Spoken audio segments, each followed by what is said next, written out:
what in the world? Oh, I know what that. I got one of those at Tivana years ago. Aren't these awesome? Yeah. So this is a combination of pine needle tea, which is excellent for your immune system. Are we recording right now? Yeah. Oh, okay, it's good. This is good stuff right here. Yeah. So pine needle tea and honeysuckle tea. Both have been shown to have excellent antiviral properties. It looks absolutely awful. You know, it does look a little bit. I mean, pine needles. I mean, Merry Christmas. You're drinking Christmas. You can go pick your own pine needles. Now, beware ponderosa pine, stay away from it. It's not good for you. It's a little on the toxic side, but most pine trees are good. You just have to dry them out and then you just put them in your tea. Okay. Or you could just buy the stuff on Amazon and they can send it to you. Probably safer, and it's probably not real expensive either if they're just picking it up off the ground. Right. Yeah, it's very cost effective to do it that way. Yeah. Hey, welcome. It is the Nisha Jackson Show. Before we get started, go to nishajackson.com. And you're not going to have pine needles on your... Good. It's good. Good. nishajackson.com, onepeakmedical.com. And well, that's it. So, haven't seen you in a while. How are you? I'm good. Anything new and exciting? Gosh, there's always so much. Our medical clinics are expanding. We now have 9 clinics in Oregon. Wow. God bless us. It's been so much growth this year. There's so many people that are interested in getting well and devoted to getting well. They're sick and tired of, no pun intended, they're being sick and tired. They want to feel better. They want to have a better way to manage their health. They want to come to healthcare professionals who will sit down and talk about what's going on, look for underlying issues. And it's really created a great success for our company. Which I love because that means we get to expand to other areas that really need access to this type of healthcare. This type of healthcare isn't for everyone. No. It's only for people who wish to live longer, feel better, be healthier, and have less age-related illnesses and take less medicine. That's the only people it's good for. The rest of the people don't even bother coming in. Now, have you noticed more of people wanting to do this since COVID? Yes. Yeah. Yes.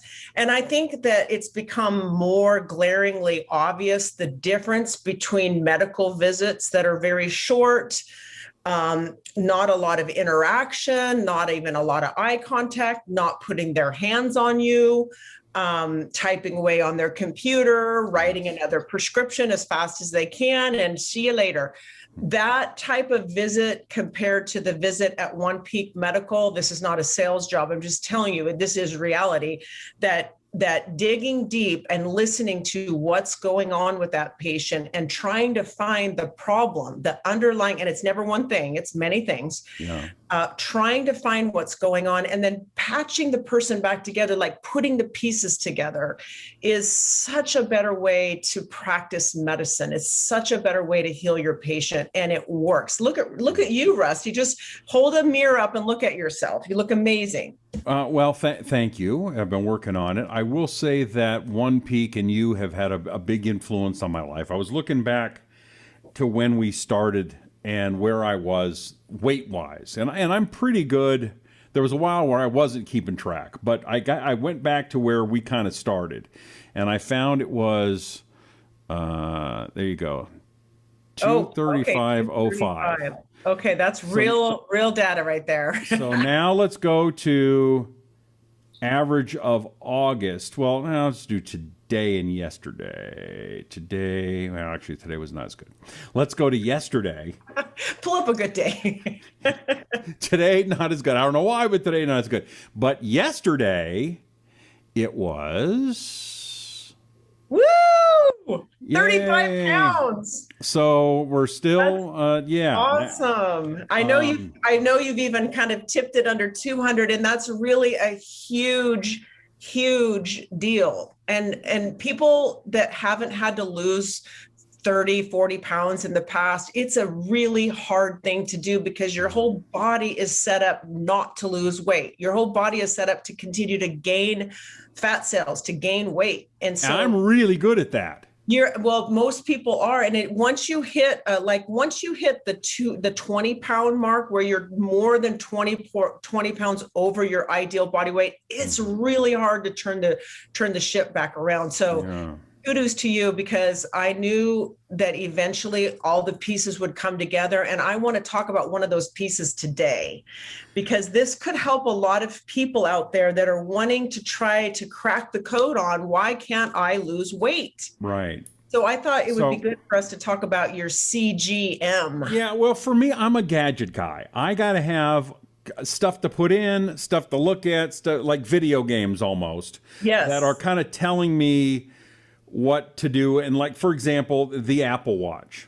I love the Apple Watch because I have to hit certain exercise, move, and stand goals, or else I don't get the pretty little things all the way every day. And that bothers me. And then Like a reward system. I have a reward system, and then at the end of the month, they have a little challenge. Like this August challenge, you have to walk or run 74.5 miles.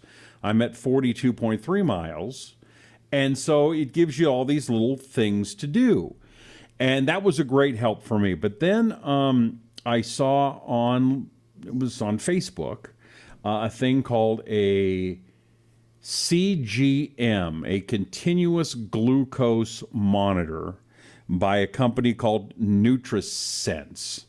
And this is not a commercial for them. We're not getting paid. For matter of fact, I got to pay them. So, but what it does is I'm type 2 diabetic, and I wanted to see what things did with my body. Eating an M&M, what does that do? Now, Right. before I had this little thing here, and you switch it out every couple of weeks, eat an M&M, and I go, oh, it doesn't affect me. No big deal. I'll have another one, and I'll have a bag, and then I'll have something else, and it just didn't affect my life. When I got this NutriSense and am able to do an instant scan, so here I'll scan myself. As you can see here, it says ready to scan. I know, it's so cool. Like no needle sticks. Right? Yeah. You basically get stuck with a needle once every 2 weeks. You have the patch on. It's a little monitor. And then I just did it, and it told me my blood sugar, well, it's actually pretty good. And so this is what my blood sugar did for today. And 136 is high. I'm at 88 for right now. You can see that's pretty good for a type 2 guy. Yes. But if you have a bad day, let's go back to when I was at Disneyland. Yeah, exactly. I went to Disneyland, and you can see where it was all over the place. Oops, really high here, Up and down. up and down and up and down, eating ice cream things. So what I found was, by eating something wrong, even if I knew it was wrong or I didn't know, and I see this big spike, I go, holy moly. And then not only does it affect me for that hour or two, it takes 2 or 3 days or longer for your blood sugar to come back down to where you want it to be. And that was a big revelation for me. And so it was not only wow, it's kind of a freak out, but a video game to make sure I keep those numbers lower. Right. And then that, for some reason, and you're the doctor, you can help me find this out, for some reason that correlates to weight loss, and I don't know why. Yeah. So the goal is, I was so excited when you originally told me this, because it seemed to me that, so many, we're going to do a show on your transformation, because I think it's really important for men, especially, to listen to what your journey was. So we're going to do a show on that, because it's so cool. And it's been really interesting for me to be close to you and watch this. But I definitely saw the light go on when you said, okay, I had no idea that eating these types of foods, I thought I was eating pretty good. I was doing some intermittent fasting, and I thought I was eating good, but evidently even little things that I was doing sort of like almost unconsciously were really wreaking havoc on my glucose. Yeah. And the problem is that when you stay in that dysregulation of your glucose, you stay in fat storage zone. Disaster. So you can't make any headway on losing weight. And so just stabilizing your glucose will then keep your insulin, which is your fat storage hormone, which is stores fat around your gut.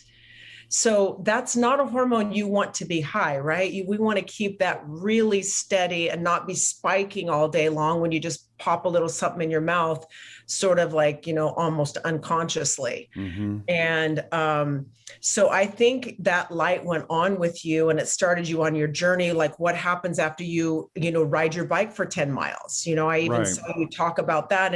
And that this is all about putting the pieces together to get your weight off and your gut circumference down. Because that is really a main predictor of men, and women, and of heart disease and death, early death, is how big your waist is. And obviously, I can just tell. I can't see your stomach from here, but I could just tell. I mean, the pictures of you, yes, you look great. That's awesome. Still got some here and here to go. Yeah, I will say my legs. I don't want to brag right now, but hold on. I don't know if you can see it, but hold on. Oh, wow. Your legs look great. They're Arnold Schwarzenegger. You can't really. There you go. Right. Wow. All of that it's great. I got like 0% body fat on my legs. Now, if I could just move that up a little bit would be nice, but we're getting there. Well, I love what this continuous glucose monitoring has done. It's made me really curious, even to do it for myself, because we know, and I wanted to go over just a couple things also, Rusty, that people might not know is wreaking havoc on their blood sugar levels that could affect. So if you are doing some glucose monitoring and you're sort of like at a loss, like, why is my glucose not coming down? Mm-hmm. Or why is it going up and down all the time? I thought we could just go over a few things that people might not know is spiking their glucose, their blood sugar, and then thus spiking their insulin and causing the fat to stay so predominant around their middle part of their body, or they can't lose any weight. Okay. So, one of those things is caffeine. I'm going to tread lightly because I love caffeine. I love coffee. So I'm going to not trash this completely. But I've even noticed this myself. Caffeine, the research has shown that caffeine aids in reduction of hunger, and it also aids in a weight loss. But if you have more caffeine than what your body can manage, and I'm going to get to how you know that in a second. But if you have more caffeine than your body can manage, which is usually 400 to 500 milligrams, everybody's different, because that sucker's got to go right to the liver. And so just depending on how healthy your liver is for detoxifying this, usually if you have too much caffeine, it will actually cause your glucose to go up and down more erratically during the day. And that can wreak havoc on your cravings, your appetite, your hunger, and how you feel and how you're burning fat. So, but let me ask you a question though. But don't you want it to go down? I mean, if it goes up, that's bad, obviously. But don't you want it to come down as fast as possible? Right. I just took a drink of my tea and spilt it all over myself. So I'm going to carry on like nothing happened. Yeah, don't. Yeah, pay no attention to her spilling on herself. Nothing happened. My pants are soaked right now. Anyway, yes, you do want it to go down, but you don't want your glucose to be spiking and troughing, going up and down, because that, number one, it's going to cause you to feel exhausted, but it's also going to keep you in a fat storage zone. So just like you showed at Disneyland, why your glucose was going up and down, you really don't want it to be doing that all day. It does do that in response to food, but you don't want radical spikes and troughs. So caffeine, just listen to your body. If you don't know if you're drinking too much, listen to your body, because if I was just talking to somebody the other day and he said, I have 12 cups of coffee every day and I usually have it before 2 p.m. What could go wrong with that? Exactly. Like the more the merrier.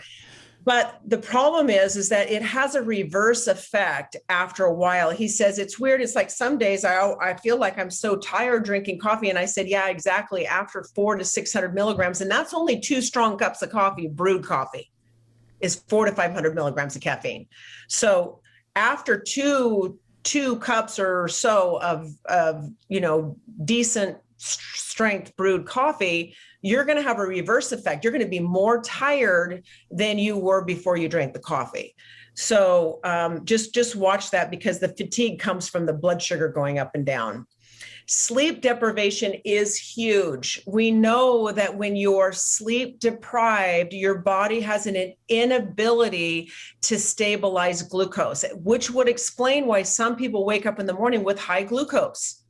And they're like, wait, I haven't even friggin' eaten all day or all night long. How could you've even had that, Rusty, right? Absolutely. Absolutely. Yeah, you've had high glucose in the morning and you're like, wait, why did I have high glucose in the morning? But the research is pretty clear that the body's ability to break down glucose does not happen very easily or very well when you're sleep deprived. So we really have to think about that. And if you have a sleep problem, you need to consult with us at One Peak Medical, or you need to get in to see someone because you've got to get that fixed.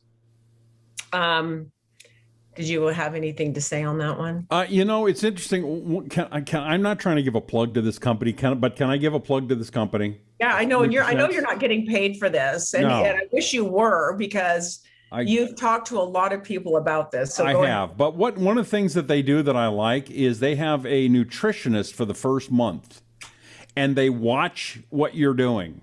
And every day they go, oh, any idea you ate a thing of M&Ms at night, and did you notice that you had a big spike and then it didn't go down at nighttime? Yeah, why is that? Because the later at night, the harder it is for the blood to go down. So they kind of like talk to you and help you go through those things and see what your tendencies, and it made a big difference for me. I love that. Yeah. I think people need that guidance and accountability and interaction. I think that's huge. Yeah.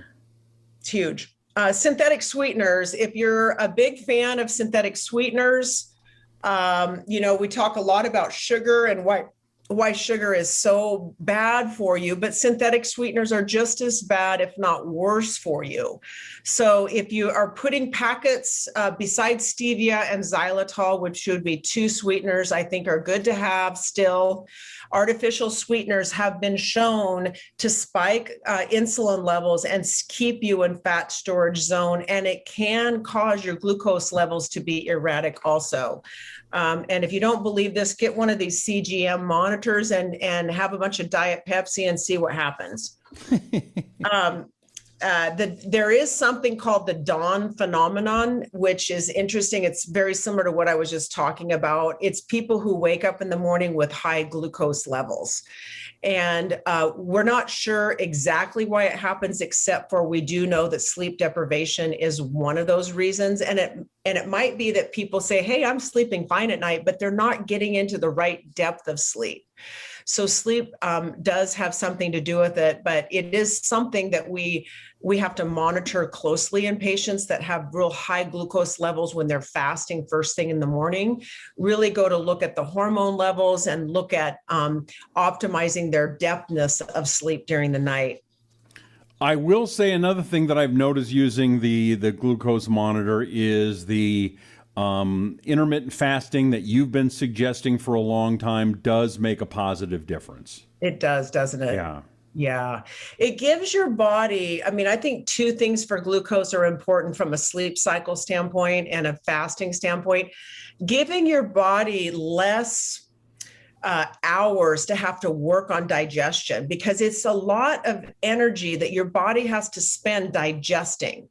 And so if you only eat for 6 hours total per day, so your eating time is 6 hours, 7 hours. So 12. Would that be nonstop? Would you just go to a buffet for 6 hours? Is that what you'd suggest? No.